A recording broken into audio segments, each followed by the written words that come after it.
Kids, today we're going to end up having a story about wisdom. The person that we're going to talk about is the very first president of the United States, George Washington. So let's get started. Pull it tight. That's it. Now don't move. George Washington lowered his head and squinted through the small eyepiece. Okay, I think we got it, he shouted to the men holding a long surveying rod in the distance. At 16 years old, George Washington started his first great adventure. Lord Thomas Fairfax, one of the wealthiest landowners in Virginia, hired George and a group of men to measure parts of his land. Over 5 million acres of dense forest, clear rivers, and lush valleys with wild animals in abundance. The leader of the expedition turned to his young assistant. You're becoming a fine surveyor, George.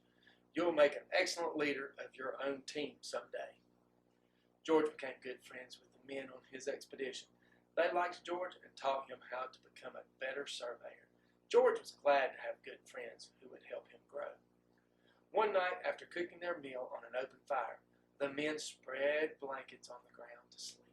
Someone gathered a pile of leaves for extra cushion, and another man wadded up an old shirt for a pillow. George cut some hay from a nearby field and dropped it on the ground for his outdoor bed. After everyone had fallen asleep, George awoke to a crackling noise and the smell of smoke. At first he thought he was dreaming. Then he heard someone yell, "Fire!" George opened his eyes to see the hay around him ablaze. "Get up," his friend shouted. "The hay is burning." No one was hurt, but the leader of the expedition asked, "Who put the hay so close to the fire?"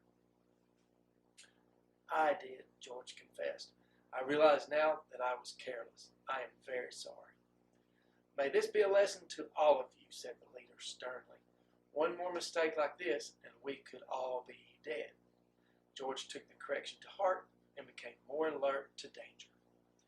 The next morning, George and his team went out to measure the next section of land. Suddenly, 2 Indian warriors stepped into the open. George looked around, and more warriors appeared from behind the bushes, trees, and rocks until they surrounded George and his team. One man reached for his musket. "Wait a minute," George said. The leader of George's expedition stepped down from his horse and approached the first 2 Indians. After talking for a minute, he turned to his men with a big smile. "Don't worry. They mean us no harm." George shared food with the Indian warriors and learned some of their language and customs.